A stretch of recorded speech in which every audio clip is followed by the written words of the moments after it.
Hello everyone, this is CJ Novo 992 and today we are back with another brand new episode of the Spfl series. We're up to episode 27, which is actually quite mental, and as you can see, we have a full house here, ladies and gentlemen, boys and girls. The four people, including myself, are all here, especially Ryan. We'll see you in a couple of weeks, Ryan. I know, it's mental, isn't it? I was about to say, it's weird to be back. I've been a busy man. Coincidentally, always falling with when Celtic drop points.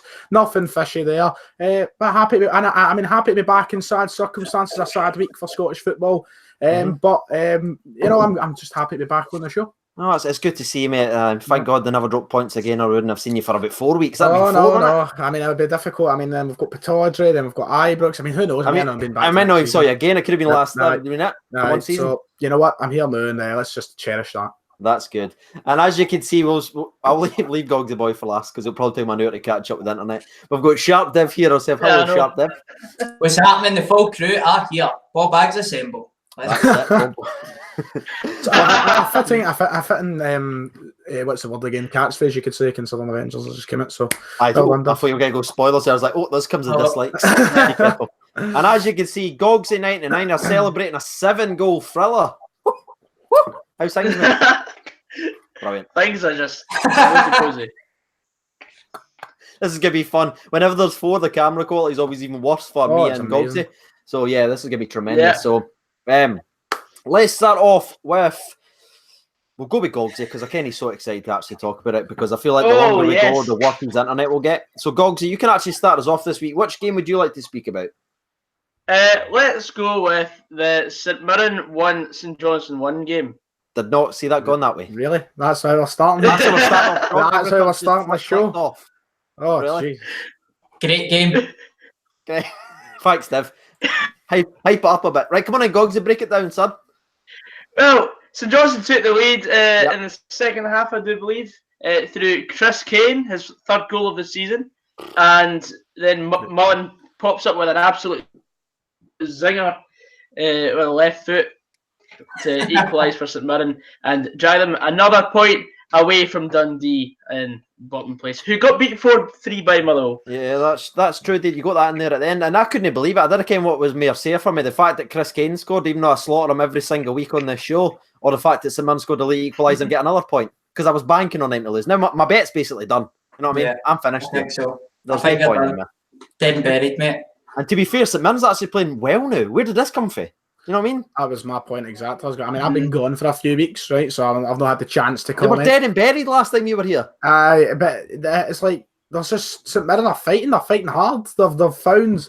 I mean, they've waited so long. Hate them even more now. What is it? They're just like they're determined to stay up. I mean, Kearney's finally got something at the team. I mean, they hung on to the very end. You know, I mean, usually when you see a team which has had such a down and out season go down and out in that game in the 80th minute, you know, you'd think, that's it, done. But no, they fought, and 90th minute, left it late. That just sums up my life, that, doesn't it? Absolutely.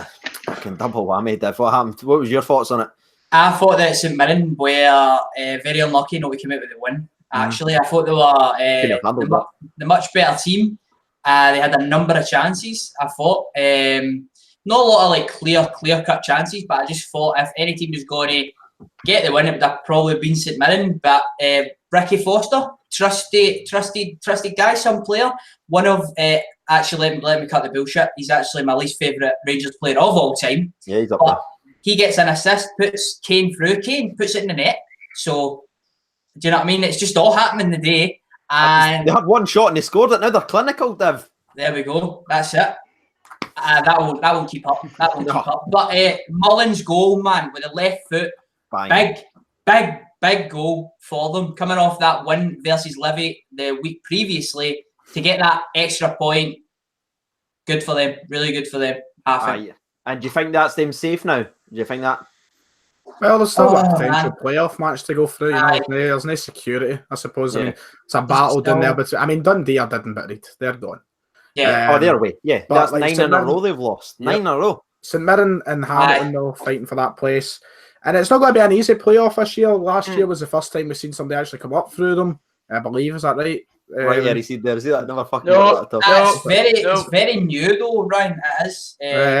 a new construct, so still early in the days. Hamilton also came up for it. That's right. There you go, But no, but it's going to be difficult either way because you've got Dundee United trying to fight to get back up.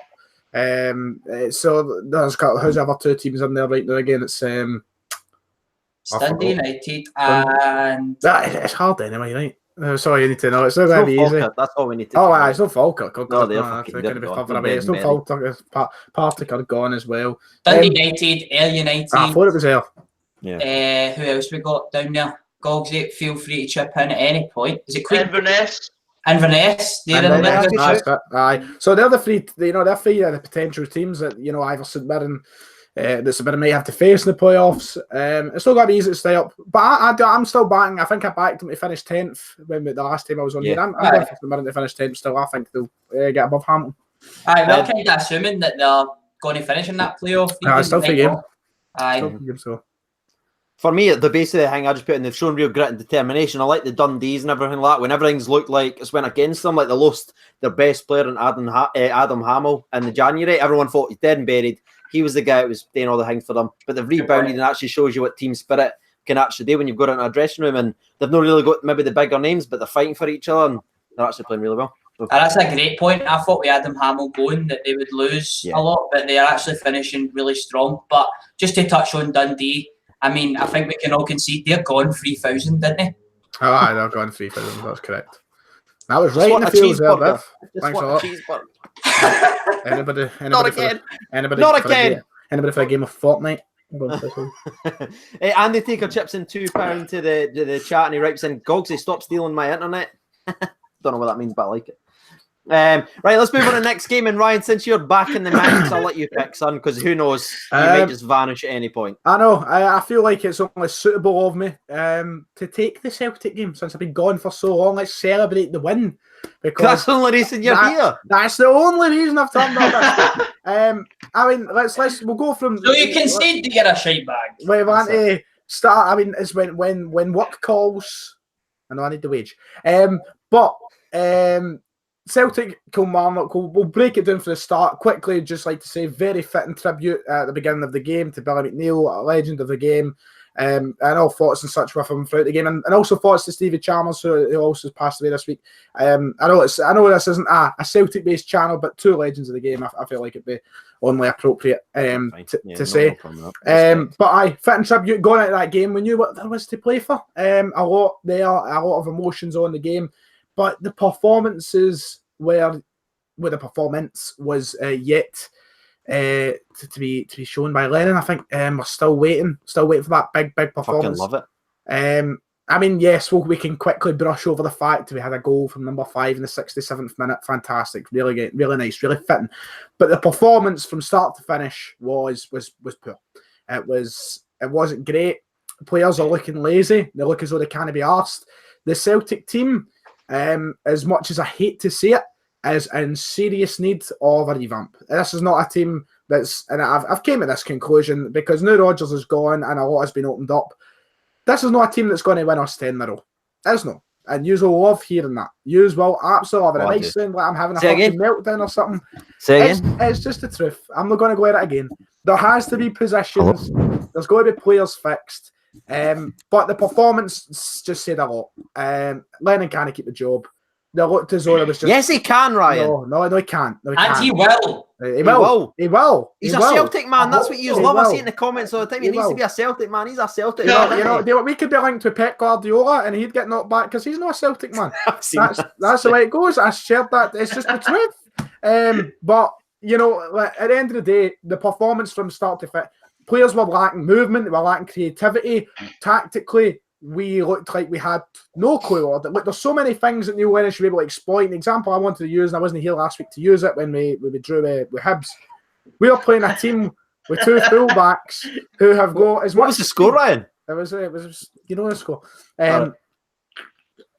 But we had two very, very slow fullbacks, and we had Buck and Weir, two fast wingers, on the bench.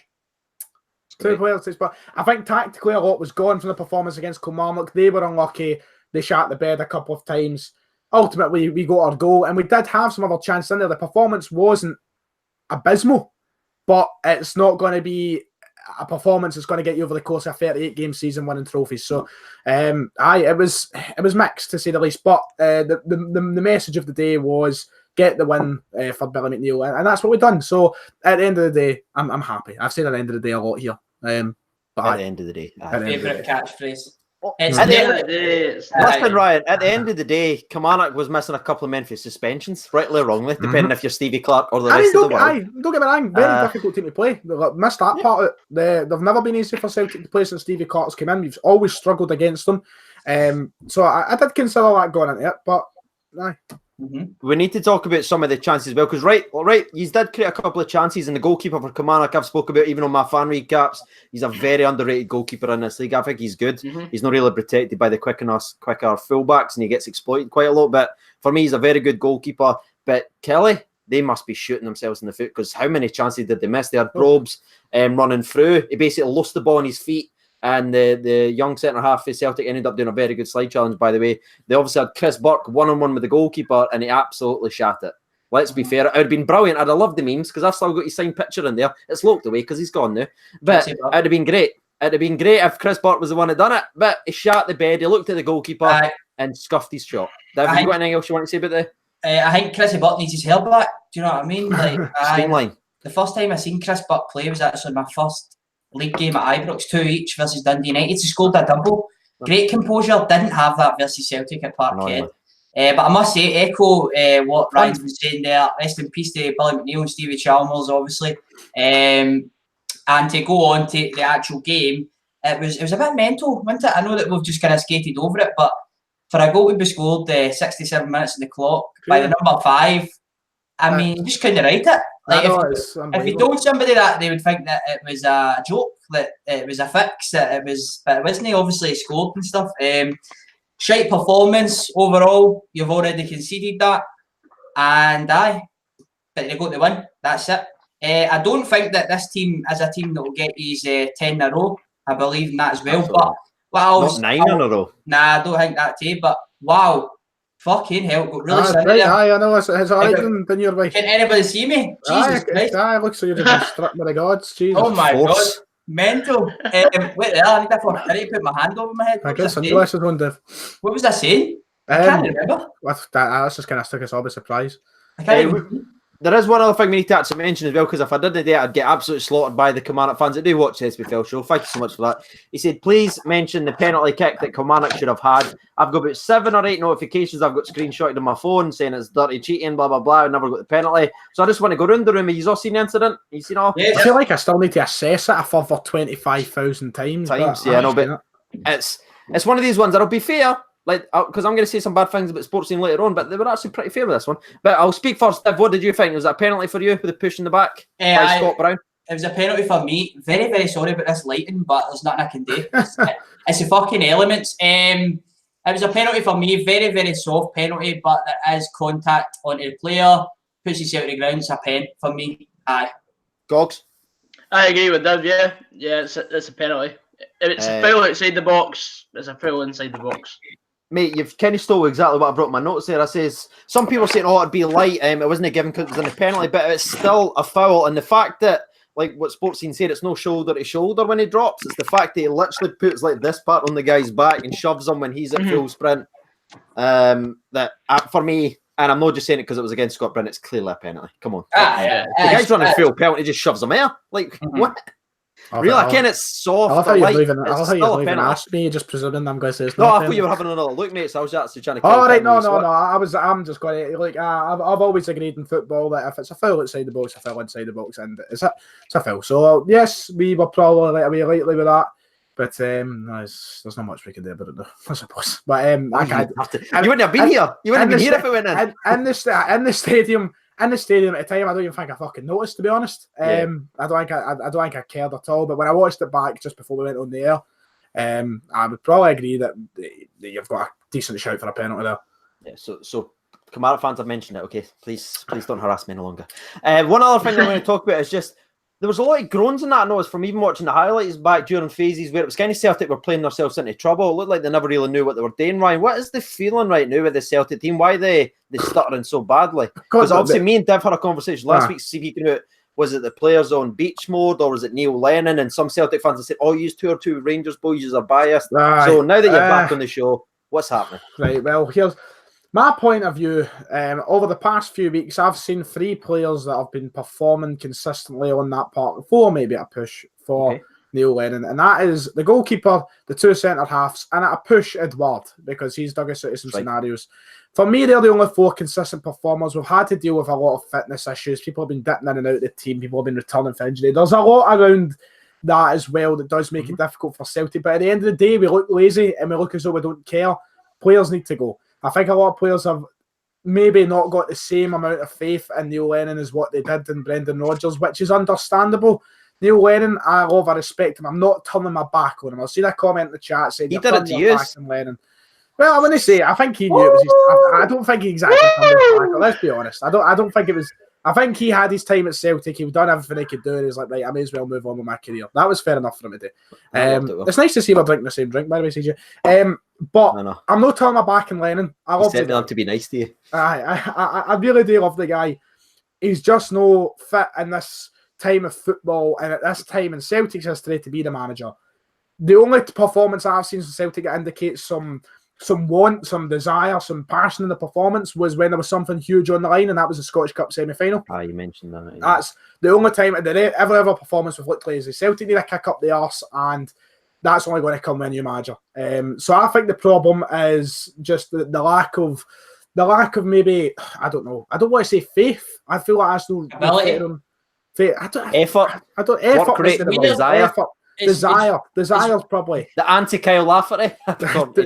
Desire is probably the word to be looked for. There's a very big lack of it right now. I think they need a manager to come in with fresh ideas. I don't think Lennon has came in with this. Agreed. This sort of plan that players want to buy into. Possibly a lack of guidance, because don't forget, Brendan Rodgers did come in and he changed everything. He changed everything with a similar group of players. He only replaced a couple of players, didn't he? He never made too many signings. So you're now looking at a lot of these players that were still under dialer, now not performing. So I think you're right. Guys like Lustig, for me, is just kind of past his sale-by date. He's the one that I hope he fucking stays forever. Do you know what I mean? But I think my point as well is, just before Rodgers left, we've seen players like Weah, we've seen Buck, we saw Toljan, all these guys were getting a chance. Since Lennon's came in, they've had nothing. You picked Weah as like one of your biggest signings at the window, and he's been Weah was looking great, looked like something fresh, something new, something the league hadn't offered in quite a wee while. Buck, questionable, but I was a big fan of. I thought he offered a lot of pace and power. All he lacked was a first touch for me, and maybe just that slight bit of finishing. And Toljan was an improvement on Lustig. Toljan of some sort. And now they're just gone and forgotten about. So no, there's problems there, and they need to be addressed. And I don't know if it's just maybe we're getting towards the end of the season and players need a summer holiday, you could say. But at the end of the day, they should be looking to get this title wrapped up as soon as possible. And they're hanging on late for it. We have won the league, we can agree on that, but they should have it. Not mathematically. Not mathematically, if you like, but we should have had it mathematically wrapped up by now, and we've wasted it. We've wasted that chance, and you're giving Rangers that fighting chance almost when you should have just had it. I mean, put it this way: if we didn't take advantage, if we didn't get that goal against Kilmarnock, right, the next 2 games we had was Pittodrie and Ibrox. Very easy to lose those 2 games. Yep. We could have potentially been talking about a helicopter Sunday. That is chaos. That's still on the card, mate, until you beat Aberdeen. How have we went to the point where we were confidently saying we'd win the league at Rugby Park in February to a potential helicopter Sunday? Well, where is that game from? It'll happen again, okay? We'll get the league wrapped up at Pittodrie. I'm confident of that, but DK, come on, sign a pie and put him in centre defensive mid, mate. You can do it. Come on, Deke. Always forgiven. Have you ever thought about playing in goals, son? Have you seen that video with Derek McKinnon? What is the point in that? What was it for? I think they were needing a bit of money or something, trying to sell pies. I genuinely don't know. That's the only thesis. It's the McGuinness pie. McGuinness pie, exactly. Yeah, I just don't get it. Pie. But let's move away from that now, because we've kind of addressed, because obviously it was just me and Div last week, and there was a lot of questions saying, we're just being biased, I think. So thanks, Ryan, for clearing all that up. These are just playing shite, which is great to hear. Right, let's move on to the next game then. It's going to be from Sharpdiv himself. Right. Div, what would you like to pick, mate? I would like to speak about a very, very exciting game that going into it, I probably wouldn't have picked it as being a very exciting game. Hamilton 3, Livingston 3. Like, where do I start with this one? Douglas Imrie. I mean, the guy, he defies all odds, you know. No again. He was magnificent start to finish. Gets himself on the score sheet, you know. Hamilton almost threw it away, didn't he? Yeah, they did. Almost threw it away. I know there's been a lot of penalty shouts. We'll go into some more and stuff like that. I think it was definitely a penalty for Hamilton's second goal that Dougie Imrie slotted away. I mean, there was no doubt in it, you know. You've seen that goal. When Dougie steps up to the spot, you know you're getting a goal. Yes, that's why they call him No Doubt Dougie. Right. Pretty sure no one's ever called him.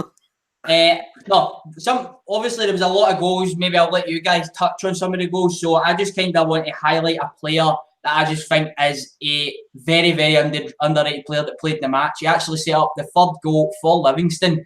I can see him. If you got him in your notes, I can't. There he is, and that is Menga. I can see I can see him getting a big move in the summer, and by a big move I mean going to a team that finishes in top 6. So like a Hibs or an Aberdeen. I think he would really, really fit in at Hibs because we spoke about it last week. Obviously, Ryan was fucking fuck knows where. We spoke a wee bit about how the new system that they're playing at Hibs, they've put out like Canberry and Shaw and stuff like that in the wings, and it really does slow down their play. But Menga is a player that isn't just all about that strength, and he showed it in the third goal with just fast feet, and he puts it on a plate, and it's a good finish to be fair as well. And he is a player that I think could get a big move in the summer. Like, to know your thoughts. I've got my notes there. I wrote a wee paragraph. You kind of summed up most of his essays. He's definitely outperforming everyone every single time he plays. And the fact that the way they broke down a goal, I know we're skipping a couple, but they're literally two boys trying to nail him. And he holds them both off and just runs away for them. So it's not as if he's just big and strong and everything. He's literally got the pace, but then when he did get in the whiff, he didn't panic, he didn't just rush it. He done an actual skill move first. Yeah. Opened the boy up, then crossed it right to the back post where, again, it was a brilliant finish. But he's got a bit of everything. And again, this is a player, obviously, he scored against us, so I kind of hate him. But at the same time, he's a fantastic player. And I knew you were probably going to mention him, mate. I put him on my notes again. Absolutely outstanding football player. But let's talk about the penalties. Do you want to talk about some of the penalty calls? Do you see if we agree with them? So we had the first one just before they were actually given. The Hamilton players were going mental. If you don't know, there was a penalty incident, and then like 10 seconds later, there was another penalty incident while they were still complaining about the other penalty. It was weird. For me, hello. We're back. Well done. We're back in it. So for me, the second penalty call was definitely a penalty. We all agreed at that? Mm-hmm. Yeah. Definitely. Again, it was stuck away. The way they kind of... I thought Kelly, by the way, I want to touch on Kelly just before we finish up, and I'll pass on to the Gogsy, get his thoughts. So I thought Kelly actually bounced back and played a wee bit better today. Because remember, he made a couple of howlers in last week's episode. I mean, he looked very, very bad. I know he conceded 3, but I wouldn't go out here and say any of them were his fault. I mean, the defending was absolutely shocking. And to wrap up, what's happened to Livingston's defending for set pieces? They went so long without conceding any set pieces. Did you see that defending for the first goal? Yeah, I've got it written down in my notes. Highlighted. Gallagher was the player that made the mistake. Very, very bad. Like, genuinely awful. Gogsy, what did you think, mate? Oh, I thought it was terrible, but I thought Livingston showed great resilience coming back from 2 goals down to go 3-2 up, and it's just a shame for them that Hamilton got that third goal later on. You'd have hated that. I'm not that bothered, to be honest. No, you don't mind when your rival scored now. As long as we have a derby next season, that's good. Fair play, mate. Right, there's one other thing we need to talk about as well. There's literally a last-ditch penalty shout for Livingston right at the very end of the match that people aren't happy about, or I should say Livingston fans are saying it's a penalty. For me, that one was too soft. Like, it's the one where I believe it's actually Spfl. He tries to just move away. The guy literally just shoulders, like shoulder to shoulder, and the guy drops. For me, it's not a penalty. Ryan, we'll start with you. Penalty for you? to what I actually echo what you're saying. I think it's there's a lot of things about soft penalties in today's episode. But yeah, you know what? I agree with you on that. Not much else to add, to be honest. My points have all been kind of taken already. Gogs, pen or no pen? I can't actually remember the actual. Dev, pen or no pen? I think it was one of those ones where it was like close to the end of the game. It was a wee bit desperation, like you know what I'm saying. Yeah, and I don't think it was a penalty. Yeah. Oh, right. Yeah, it was sweet. So we're all kind of agree. What about the chat? Let's see if people was green. Billy K writes in, it's a soft penalty. James Hunter would have been soft as well. Well, people just laughing at just Gogs. He doesn't care what day it is. So yeah, a good result for Hammond. It's a very, very important point. Again, they're kind of battling with St Mirren, who's also on form. So massive result for them. And Livingston's kind of just at this point, just now they've exceeded everyone's expectations, and they're just kind of floating along, doing some nice things. They've got a couple of good players, but it seems like the focus at set pieces definitely changed because they were phenomenal at the start, even up to like February. But so the last couple of months, last couple of matches, it's just mistakes are just dripping in, and it looks like maybe they're slightly gone on holiday mode themselves. Could just be. Yeah, they're on free fall. Hamilton were a better team as well. Dougie obviously was fucking superb. Hashtag no doubt, Dougie. Right, let's move on to the next game then, and I will pick it then, and let's start with the Edinburgh Derby before we speak about the actual team that Ken Ryan wants to talk about. And I obviously finished 1-1. Now you see all the the build up for the game. This derby matters. This derby's going to be electric. I don't know. It just wasn't that great for me. Obviously, it didn't really excite me. There's not even much to really talk about. I mean, you had Hibs missing a couple of chances, like a header that was hit straight at the goalkeeper. Oh my God! Grant the Grafter is here. Oh, hello, Grant. What? I don't even know what's happened. Grant, did I accidentally invite you to this chat, mate? Wait, no, because I can't hear what you're saying. Oh, that's great. That's take it. I've just been. That's good for that's great for a conversation. That was helpful. Nice to see you. Welcome. Welcome to the SPFL show. What a full is this the Michael Stewart we've been waiting for this whole time? Grant, I think I might have accidentally invited you, bro, but I'm happy you're here. I love how the first comment that I come up, see it come up on email.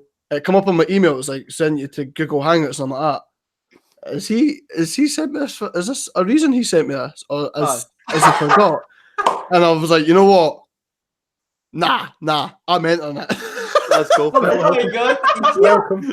Well, mate, you can actually give us a wee championship update then, if you didn't mind us doing it, because we were obviously discussing a little bit of the championship. Who's the teams that are looking likely to come up?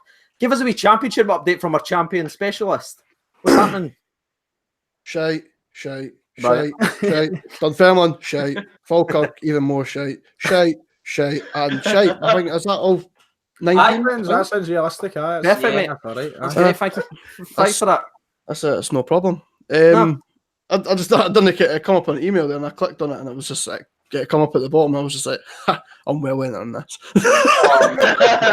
Right, mate. You can stay if you want. We're talking about Hibs versus Hearts and how much a disappointing derby it was. Did you see any of it? It's probably about the same amount as Gogs, to be fair. Yeah. But no, I didn't see anything. I thought I would intrude the show for like 2 minutes. I love that. And maybe just put like a little plug in for the charity match. You better have bought your tickets, everybody. And better be in the description. If not, then you should be telling them where to go. That's great. That's no problem. See you later. Love you. Bye. Bye. Subscribe to Grant the Grafter. Bye. Oh, right. So that was an update from the championship specialist, individual podcast. And to be honest, I've never had championship correspondent. I have never had a report more in depth and trustworthy in all my days. Thank you, Grant. Oh, you hit the nail on the head. Shite. Aye, apart from the Dunfermline part, I'd have said shite as well. Yeah, I know. I kind of left that out. Wonder why indeed. So, unfortunately, we need to return back to the Hibs Hearts very distant derby, and I'll let you take away, Gogs. You've been awfully quiet, mate, probably because your internet's still talking about the Livingston game. But what did you think? It's absolutely brutal. I thought it was quite a quiet game. What the fuck was that? It was getting bludgeoned somewhere. That'll be your dodging, Ryan. Oh no, come on now, God. Hey, let's keep that secret. Anyway, back on the game. Right, so all I know is Hibs missed the penalty. Hibs scored 6 minutes later, and then Hearts equalised with 5 minutes to go, and there you go. There's your wrap up. Fucking superb for you, man. Is Grant still on the line? Grant, can you come back in me? Grant, can you click on the link again if you're watching, please? Come back. Oh my God. Right. Thanks for that. Dev, you got anything you want to add? Because for me, it was a very... I know McNulty missed a penalty kick and he absolutely smashed it against the post, but for me, it didn't really live up to the hype, especially with the backing at the SPFL and like the media and that was putting behind this because they were trying to build up as being one of the biggest things to happen. For me, it just kind of fell a little bit flat. I'm not being harsh to Hearts or Hibs or anything like that. A very good last goal by Hearts, but for me, just never really lived up to what's been the Edinburgh derbies of the past. Yeah, that's right. I don't know if I can comment on it living up to the expectations because I never watched the 90 minutes. I was only able to see the highlights. And for the highlights, there was, I thought, quite a few chances. I thought the two goalkeepers made some good saves. There was obviously the penalty miss as well. I think we already touched on whether we think it was a penalty or not. I think it was. Yeah. Penalty. And the player that I wanted to talk about from the game, obviously Christophe Berra, if you don't know, scored their own goal. And Uche, played out of skin. The man mountain Uche scored as well. But Christophe Berra was a player that I wanted to talk about because he obviously had that injury setback at the start of the season. But there was this fucking stat gone about on Twitter a few days ago. And apparently Christophe Berra has won the most aerial duels out of any player anywhere. Christophe Berra. That's Christophe Berra for you. He is a player that in this game, he was everywhere. He made the goal line clearance. He just flings his head in the line. He's got free teeth to his name. And I thought that he was pretty good, other than obviously the own goal. But what can you do with something like that? It was a good ball for Hogan, who is a player that I think is really good as well. But Christophe Berra for me was superb. And he's obviously got so much experience under his belt internationally as well. And he just seems to be everywhere, man. He's like, what? I mean, we saw that against Rangers like the week before. Like, how many times did he take a corner and he got to it? And you're like, why isn't anyone on him? But it's just his ability to read the ball. I think he's one of the most underrated players. I mean, I know he won a certain amount of awards last year, but he's just Mr. Consistent. And honestly, I've even put the big man who gave away the penalty is actually... the big man who scored the own goal, ended up doing a first half clearance off the line as well. So it's kind of balanced it. It was a very unlucky OG. It wasn't as if he headed into his net. It literally just bounced off him and went in. It's a great finish. Yeah, it is. It done like a wee back heel flick. It's nice. So yeah, I rate that. And also what you said there about the guy who got the equaliser late on. I like the fact that he didn't shout at the 50-50. I don't know if he's noticed, but the two Hearts players tried to just basically run at him and try and scare him off, like literally just to smack him. He literally ran into them himself, bounced off them, kept the ball moving.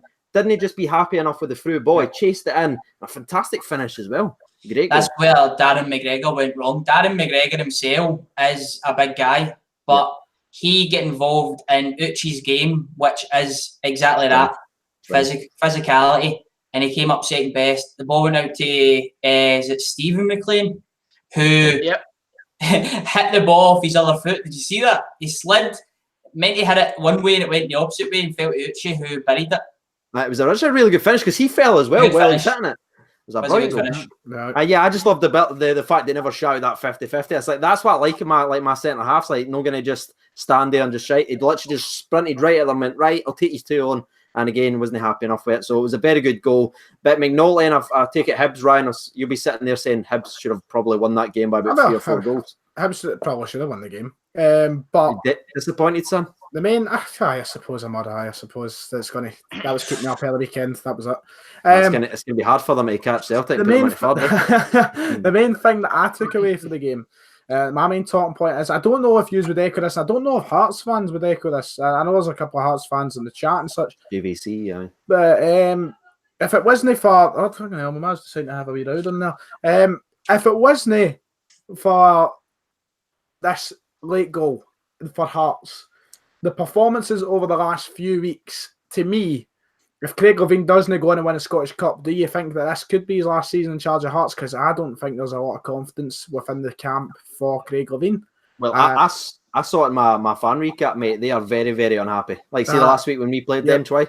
For me, if Hibs did go on and win that game, 1-0, and then they went and lost the cup final, which is a realistic chance of happening. It could go either way, you know, but obviously the odds swing more in Celtic's favour, just realistically speaking, no being biased, just does. If you look at it and you put the form of Hearts there, Craig Levein is looking at a lot of problems. I mean, the other side, Hibs, fucking Heckenbottom could have been more happy. His form has been amazing since coming in, but Levein is having a tough time, and I don't know if he'll be there next season. I think they've got to put up a strong performance in these last 3 games, a strong performance in the cup final. I don't see it, so I don't think Levein will be there next season. I think he will be there. I think that I know that there's a large amount of Hearts fans that are unhappy with him, but there is also a number of Hearts fans that I think see it for what it is. Had a great start of the season, I think. A lot of his players, let's not forget, went out through injury. I know, the best player in Stephen Naismith has just been non-existent since when, like October or something like that. Up until that, he was a vital player in big games. And don't forget, they're still in a Scottish Cup final. Yes, they've fallen dramatically, but I think that who else do they bring in? Who knows the club better than Levein? Michael Stewart. Going to do a better job. I mean, Michael Stewart. But do you not think Hearts maybe actually? Do you not think the Hearts fans and the Hearts board can look around the league and take inspiration for the likes of Rangers, for the likes of Hibs, who've appointed managers that have no really, like, especially with Gerrard. I mean, Gerrard had no idea about Rangers. He stepped into a club apart from it. All he knows is the history, because everybody knows the Rangers history. Everybody knows it. That's the only thing he knew. But Gerrard's came in, and maybe I don't agree, but Rangers fans have sat down and they've enjoyed the season. They think it's been decent enough. Hearts fans and the Hearts board can look around, and it's happened. Everybody's happened with Man United. Solskjaer's came in, no experience basically, and any big jobs. He's came in. Granted, the last few weeks hasn't been great, but got the job permanently. Maybe they need something fresh. Maybe they need something new, and they can look at these as examples. I think you'll find that Hearts were actually one of the catalyst clubs to start that trend through Robbie Neilson and then Ian Cathro. So there might be a little bit of paranoia. Neilson didn't do a bad job. He done an excellent job, but the last one, Ian Cathro, was exactly what you just described there. I suppose you could have it backfired. So I think the experience for them right now is probably key, but if that's a model they want to go down, possibly Levein takes a step back up to director of football and they bring in another young manager. But see, if he did make that, because I've seen this argument before, is that manager always going to feel like he's still in charge? Because that was always the previous comments about who's even running the club. Is it still Levein? I mean, Rangers have got a director of football, haven't they? Yeah, and that's right. We're in no doubt who's running the club in terms of on the pitch, and that's Steven Gerrard. So there needs to just be that communication when a new manager comes in, I think, you know? Yeah, bro. So are we saying, like, maybe a question that Ryan is maybe going at, is it the cup or bust for, so you disagree with that then, Div? So if it's not, right, Gogsy, do you think if I think it should be cup or bust. I think Levein's very poor as a manager. He's sort of aged too... I think he's too... Well, we're all age, Gogsy. I think he's a dinosaur in the modern era of football. Like an Alec McLeish, like a big ick. Yeah, like an Alec McLeish. Yeah. I'm pretty sure Alec McLeish would still work, to be fair. Think Levein, at the end, you're never going to get entertaining football with Craig Levein. I mean, that 4-0 game was alright. You're funny. I enjoyed it. You're funny. Yeah, I agree with Gog saying that. I think, look, you're like a man who could be solid, could be a safe option, and he might guarantee you that's top 6 finish every season. But eventually, I think there comes a point. Right, no more than that. I agree, and I think there comes a point where fans, deserve more, and maybe it's taking a risk. You see what happened with Cathro, bad decision, but sometimes a gamble might pay off, and there's plenty of options out there. They just need to pick smart and invest in the team. I mean, I will concede we are speaking about the man that played the 4-6-0. So still pisses me off to this day. Utter arsehole. But anyway, right, let's move away from there then, and let's talk about the last game. And I'll let you. Who is that? Oh, it's Ryan. There's two games left. There's 2 games left. I'm CJ, you messed that one right up there, didn't you? Well done. I'm going to keep one of our Guests very happy, and they're going to go for the Motherwell and. Oh, you can't take that away for Gogs. How could you say that? I will not be clipped choosing the Rangers match. Straight for you. I mean, I'll save the majority of the breakdown for Gogs. I feel that's where do you want to begin, Ryan? Where do you begin? A game that had the game that had everything. Oh, do you know what? I'm going to keep mine simple. I'm going to pass it along to Gogs because he's got it here. He's got it going. Here we go. Give me a minute. I say map it. All I'm saying is, the floor is yours. All I'm saying is, in the space of minutes, how much it changed with all those bottom sides is quite frantic, and that's me done. On you go, Gogsy. Right, so Dundee took the lead, then Motherwell equalised, then Dundee scored again, then Motherwell equalised again. Calm down, you mad jockey. Then it's half time. We have a break. That was half time. Thank you for that, Gogsy. What did you have like half time, Gogsy? Just let us know. I had a steak pie. It was great. Then Motherwell scored to make it 3-2 at 51 minutes. Dundee equalised 52 minutes. Then we get a man stupidly sent off after 55 minutes. Hey. You like that, Rangers fans? Yeah, shut up. And then we had... That was frantic. Then we had... Yeah, it was just a frantic game. Everything happened. We should have had a penalty with 5 minutes to go. Happened, boys. Everything happened. All at once. Yeah. McKinnon signed a pie. Right, so referee gave us a penalty with 5 minutes to go. Linesman, who's 40 yards away, overrules it, and the referee decides, Ken what? We'll give Dundee another chance. And then David Turnbull pops up in the 95th minute to score an absolute thunder cunt of a goal. What a winner. Sorry, I'm still hyped about the game. Could they tell? No. Jesus. I mean, I understood every word, did you? As CG, this was the equivalent of to be honest, I felt a bit like Sean Batty there.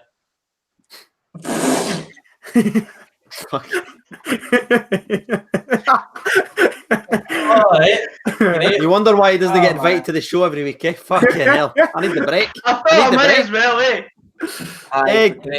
Gogsy, so can I just ask you, because you kind of broke down everything, I think you did at least, it was fucking like watching... Sub. Just bang, it's like watching the Flash, trying to keep up with him. Do you agree with the penalty decision? It was obviously overruled. Do you think it was a penalty? What's your thoughts on that? Because it's obviously an incident. I thought it was a stonewall penalty.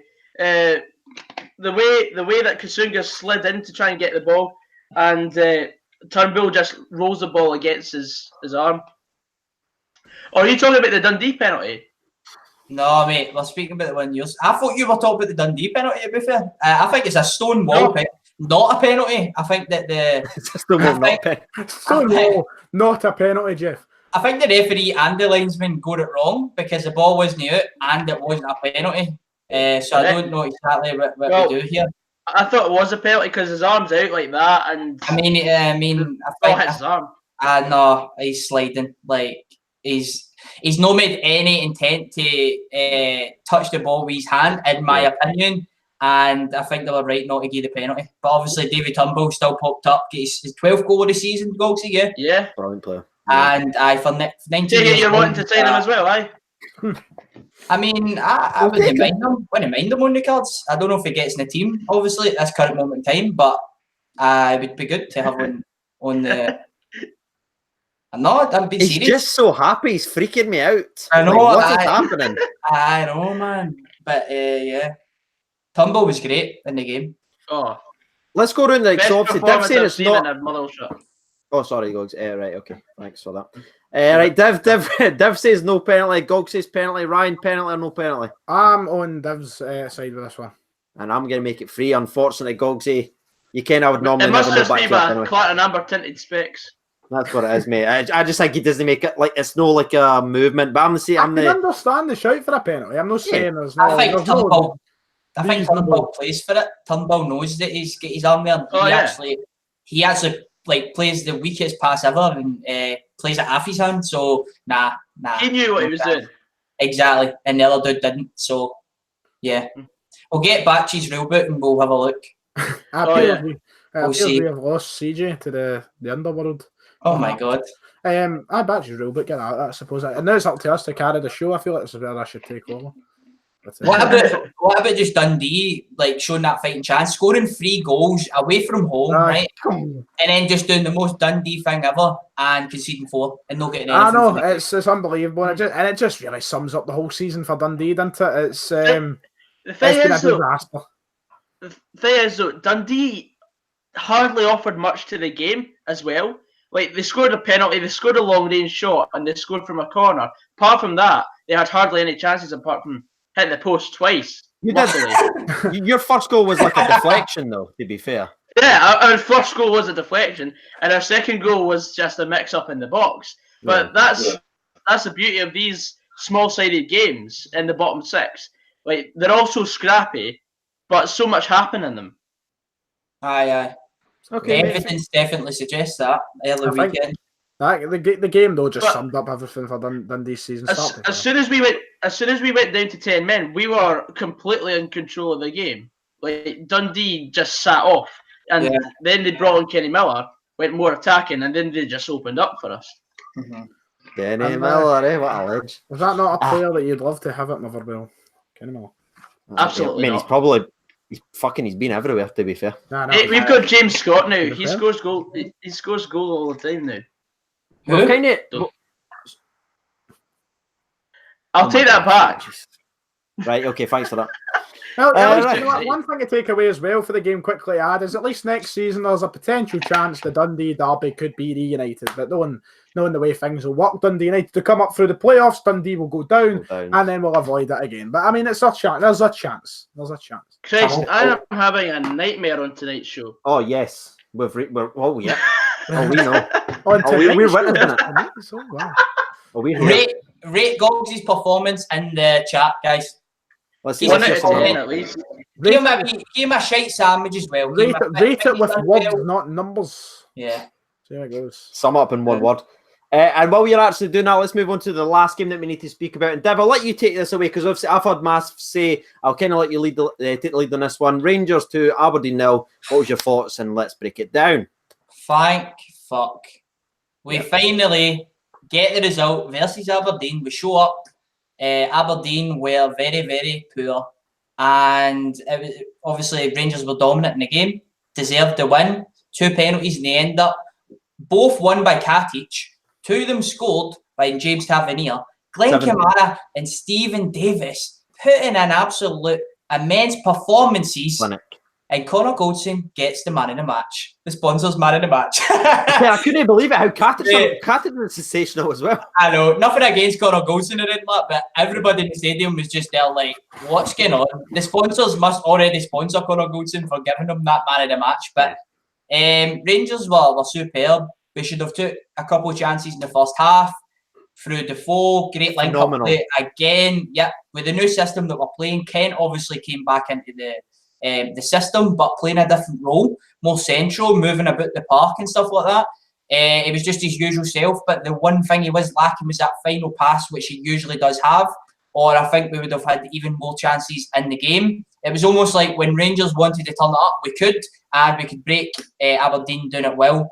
Obviously, they looked absolutely knackered to me. After we get the first goal, you're expecting a response from Aberdeen, who obviously have given us some good games, beat us a number of times this season. We won't talk about it. But there was just nothing. There was nothing for Aberdeen.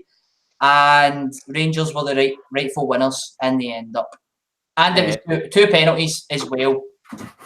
So we're going to speak about the penalties in just a second, but just kind of going on the back of what you said there about Ryan Kent. I mean, he did have a tramp opportunity with Defoe and end up undercutting it, so that's kind of backing you. He was just a little bit rusty. He was just slightly off with the final pass, but I thought his movement was brilliant. The formation worked wonders against Aberdeen, who packed 8 men, expecting to do what they always do, but that extra man really gave us something else. And the fact that we just never funneled the ball to Morelos all the time, it gave other people a chance to make runs, and it just stretched them out of the park. Right, so let's break down the first penalty kick. So focusing on the very first one where Katic is tripped inside the box. We'll start off with you, Div, and we'll work our way along. Penalty or no pen? Yeah, definitely a penalty for me. Lewis Ferguson comes in, makes contact. Katic feels the contact in his right foot and goes to the ground. It's a penalty. Dogs?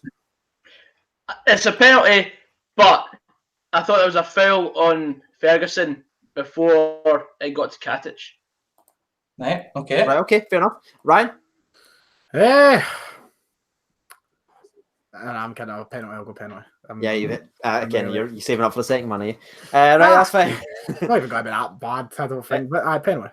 Penalty kick for me as well. It has to be just the way they get it. Obviously tripped up. It's expertly put away for Tavernier. At that point was his 15th goal. And he currently sits at 20 assists. That's frightening for a forward player. That would be I think the best statistic this season is the amount of penalties that Rangers have managed to rally. I think that's just remarkable. I mean, and all the ends would be fucking incorrectly ruled out. We should have had. We've built a mad record. James Tavernier's stats so far, guys, sit at 55 games, 17 goals, 20 assists, 23 clean sheets. So, putting in a great season. Aye, but he's shite. That's what I keep hearing. He is shite, to be fair. He's shite. Just fucking 36 goal involvements. That's all it is. 40 games. It's quite shite.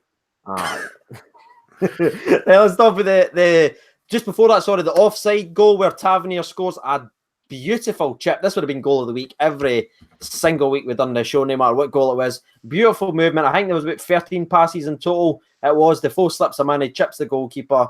Was it offside or was it not offside? Obviously, it was ruled offside in the game. Dev, for you, was it offside? No, mate, it was 100% onside. Rules indicate that it needs to be a body part that can actually score. It was like his right hand that was offside and his full body was onside. So it should have been a goal, but obviously it wasn't. Level. Gog, so no offside for you, mate? No offside. Rye?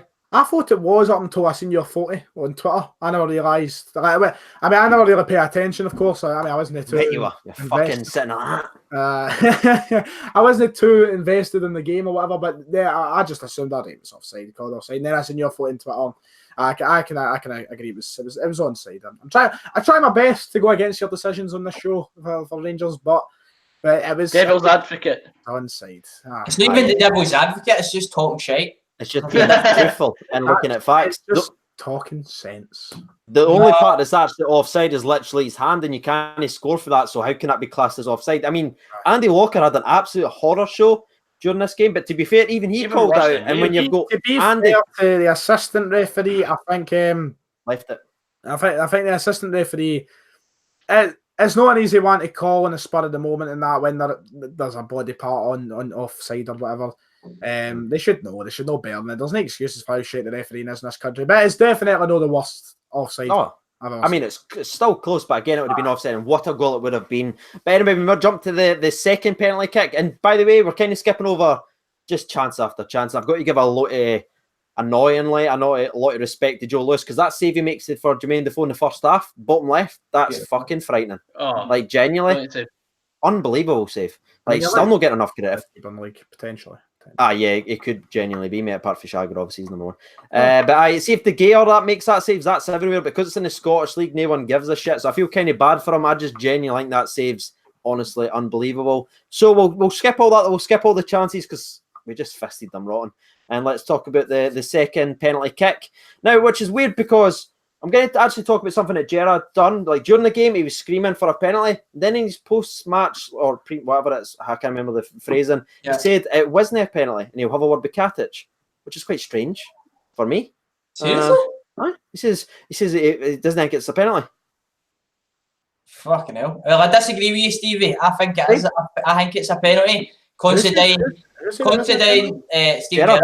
Considine, I think, loses his man almost, and although he's not intentionally trying to elbow Katic, which he doesn't do, he hits him with the forearm, he's almost trying to put his hands up, in my opinion, and he just scalps him right in the face. What did he do there? And if you check the group, Brian, I've sent you a picture as well, just in case you've not seen it yet, mate. It obviously impedes Katic, and Katic goes down again very easily, but the contact is there, and for me, it is a second yellow.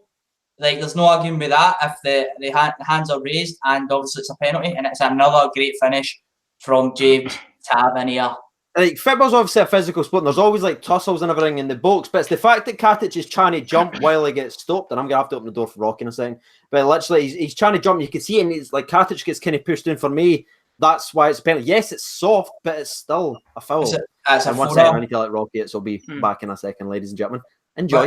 What's your thoughts then, Gogsy? Did you see the incident? Yeah, I did. I'm still undecided on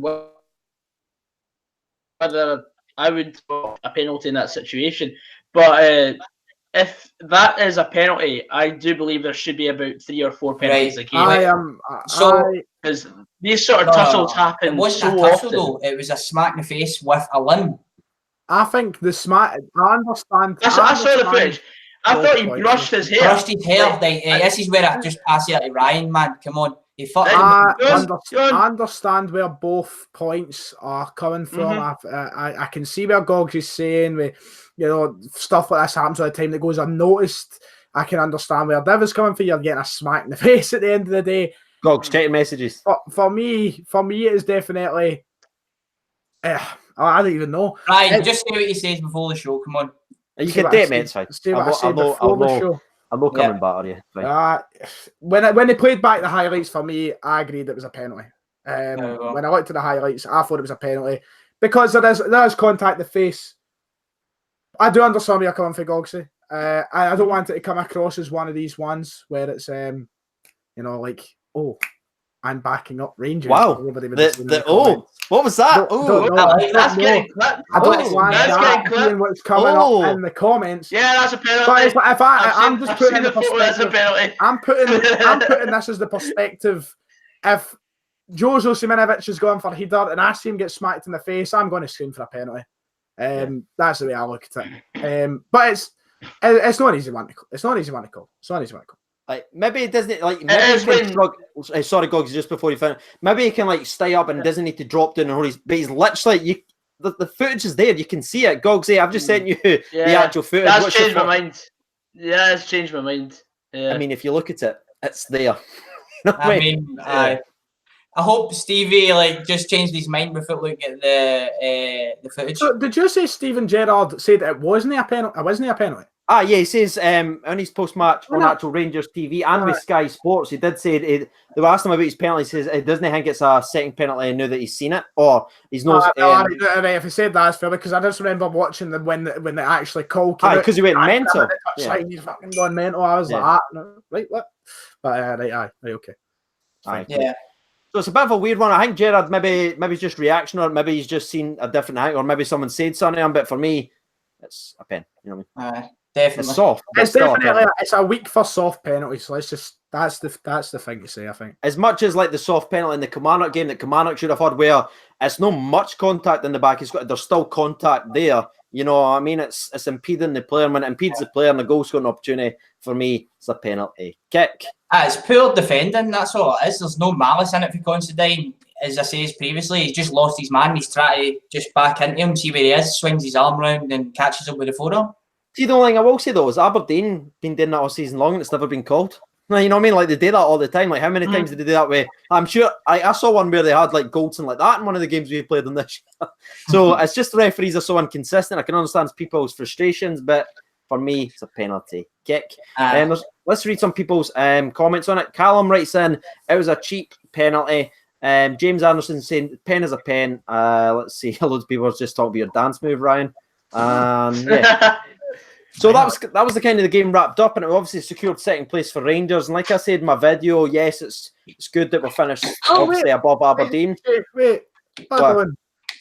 The jokes after week, you joked about Celtic finishing second and where. I mean, Aberdeen can no longer catch Celtic, unfortunately. Where are we now, CJ? Oh, it comes full circle, and I can't wait for it again next year. Great. Ryan, see for being a wee uni boy, man, you are bad at English. He's very slow, isn't he? He just never got what I said there. I know. He says that we've secured second. It doesn't necessarily mean that we cannot finish first, Ryan. Come on, Ryan. You're sharper than that, son. Aye. Come on. You're a uni boy now. You keep telling us this in the group chats. Come on, son. We'll just move on, right? Okay. Yeah. Like I was saying there, that's kind of confirming it's cool and all that. People are saying, but I'm not going to celebrate it because I think you should ever celebrate second place, especially when Ryan gets that feeling later on in the season. Hey, Ryan, that's going to be painful for you. Helicopter Sunday. Looking forward to it. Well, I'm sure Derek and his flying party. Can I ask you one thing? See if it does happen. Can you make sure you're on the show? I will make sure I'm on the show. No way. I'm There's also very no chance. I'm also very, very confident that there will be no helicopter Sunday. So I'm sure we could just. You were also very confident that Celtic would pump Rangers at Ibrox. So I was confident. Remember the video? Do you want to play the clips again? No, it's fine. See, when you message me, that's what pops up. Your Rangers like, like it's brilliant. It's fantastic. Look at it. So yeah, that kind of wraps up today's show. All we need to do now is pick the goal of the week and then obviously give us predictions, and let's do this rapid fire because Rocky wants to go to the park, ladies and gentlemen. So let's start off with the goal of the week. Who we got and why? Gogs? David Turnbull's goal against Dundee. The second one. I knew it. The second one. It was coming. Ryan? For me, I've just got to go for sentiment over quality. I've got to go with Simonovic. It's a 1 week where I need to put bias in front of everything. You can't write it. So Simonovic for me. That's fine. I mean, it's fair. Dev? I definitely, it's going to be Mullen. I think there's only one winner, and it was his. Bang, top corner, save that, boom. To be fair, I think this is the second of the week we've agreed, mate. It's going to be, like, especially the time of the game and that as well, wrapped right in the top bin. It's a delicious finish. If that goal versus Aberdeen wasn't right, incorrectly ruled for offside, that would have been it. But for me, they ends up nicking it with a long range blaster. So Ryan, you want to take out the wee pen and paper? Pen and paper ready for this week's famous predictions. Now I can't remember the last time we actually done this where I took fucking control. So we'll just move on and we'll go for the next set of games. Let's get going. I've got to go through it as quickly as possible, as you said. Let's go. The first game of the weekend will be the 12:30 televised matchup between Aberdeen and Celtic at Pittodrie.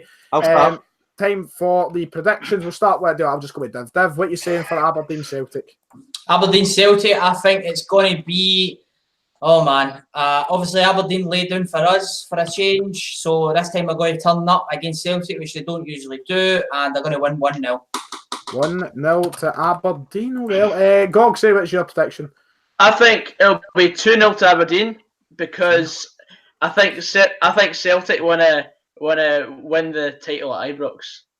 Oh, they've tried that before. Never really wanted. CJ, your prediction? I'm going to guess you're going for an Aberdeen victory as well. How dare you? I take my job on this show very seriously, Ryan. Okay. I'm going to go Aberdeen 4-0. No, I'm joking. Aberdeen 1-0, mate. Aberdeen 1-0. Genuinely, McKenna.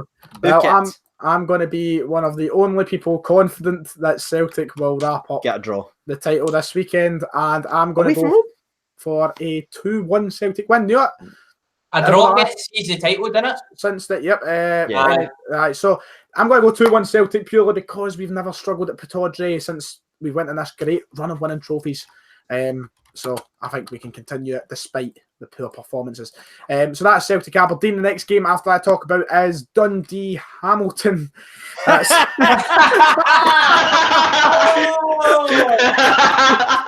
clips. There it is. Take it easy. Yeah, we'll see you next week, ladies and gentlemen. Wow. I'm going. Well done, Ryan. Well done, son. Fucking yeah. Oh, I'm going to hang up my boots and it. Mate, I swear to God, I'm going to show you a screenshot I done on my notepad. I'm like, this is going to work out better because I'm going to make Ryan redo this stuff. Oh. Beautiful. Yes. Right, who's playing? That's my career. That's my career over. It's been great. It's been great joining. Ryan, who's playing, man? Come on, let's. Dundee versus. Oh God, Dundee versus Hamilton. Dundee versus Hamilton. Oh, Jesus Christ, I'm going to get mine at the way. I'm going to go for a. I think it's hectic down there at this time of the year, so I'm just going to go for 4 goals and say 2-0. 2-0. Jesus. Oh, yeah, man. Just don't let me go on Twitter after this. I'll stay off. Goxie. I'm going to go for a 3-2 victory for Dundee. Dundee have got quite a good record against Hamilton, so go with that. I'm going to go for a 3 each draw. High scoring. Ambitious and CJ to cap it off. What's that, mate? What games are we talking about? We're talking about Hamilton visiting Dundee at Ben's Park. Good save. Good save there, mate. Good save. So I'm going to go... what score draw? One each. One each.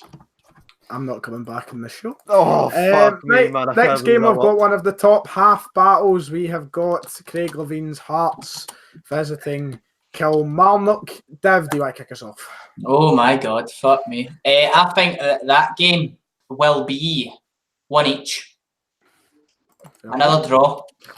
I'm going to go ahead and purely because it's at Tynecastle, I would have said Kelly, by a couple of goals if it was at Rugby Park, but it's at Tynecastle, so I'm going to go for, I'm going to go with you, Dev. I'm going to say 1-0 as well. 1-0. Thank you. Gogsy. I'm going to go for a 1-0 win for Steve Clark's Kelly. Okay. That's fine. And finally, CJ, what are you going I'll for? go 1-0 Hearts, mate. 1-0 Hearts. We've got a reverse there. And we've got 1-0 Hearts. That takes us back to the bottom half. We're heading over to Firth Park. Gogsy, it's your side. Let us know what do you think. Motherwell, St Mirren, what's the score going to be? 1-0 St Mirren. Oh, for God's sake. I said it last time we played St Mirren at Firth Park and it happened, so... Fair play. So 1-0 St Mirren, okie dokie. Do you know what? I don't even know why I'm judging you because I'm going to go 2-1 St Mirren. Oh. I think St Mirren are looking like they're fighting and I can see something. CJ? I'll go... I'm going to go with Motherwell at home. I'll go 1-0. No, Motherwell. And finally, Div. I'm going to go for a 3-1 victory to St Mirren. 3-1, a lot of goals for you today. What? Yes. He's turncoat bastards. Oi, everybody is turning their back on me, eh? They're going to show up this time. We have the final Saturday matchup in Perth, St Johnstone versus Livingston in the bottom half again. CJ? Honestly, mate, there's no much to play for either team, so one each. 1-0. I'm going to make this the stalemate of the weekend and go for 0-0 between the two sides. Dev? I've just realised we've not been reading the people's. We've been fine for it. So, who's the game against? St Johnstone? Livingston. St Johnstone Levy. I'm going to go for a... Oh, my God. A 1 each in that one as well. I don't know. I'm just feeling the draws this week. Me too, mate. I genuinely. This is a good week for your draw accumulators. Just get it on. That. Oh my God! Can I have some backstory, Dev? Can you tell some backstory what he just done to you there? I basically had 4 draws on. Tenner was waiting on Arsenal for 1,600, and I basically just shite. So that's it. Well, do you know what? There's only one man that stopped that. Brendan Rodgers. Yes, comes back to haunt me. Yep. Fucking. I was going to say something bad there, man. No, hey, we nearly lost 2 careers there. Oh, fuck yeah. I know, it was another second death there. Gogs, what's your score prediction for St Johnstone Levy? 1-0 Livingston. 1-0. I'm aiming for 7th, so aye. Right, we only have one more game, and that is the Sunday matchup, and that is at Easter. No, it's not Easter Road, it's Ibrox. If it was Easter Road. Yeah. Okay, Ibrox Rangers versus Hibs on the Sunday game. Start with Gogs. We'll go 3-1 to Rangers. Okay. I'm going to go for 2-1 Hibs.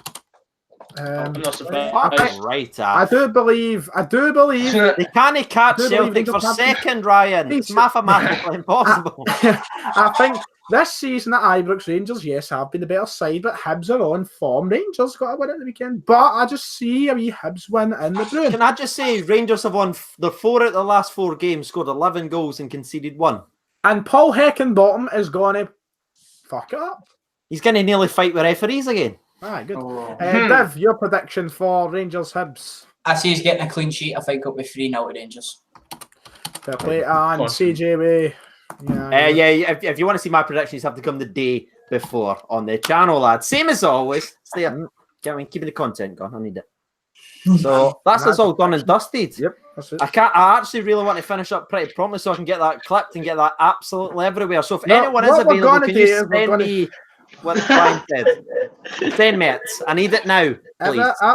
There we go. It's already on Twitter. Into my veins. Let's just report tweet right there. It's it's actually already on. It's disrespectful. It's going to be Andy. Dundee Hamilton. Who was it? I need to shout out who.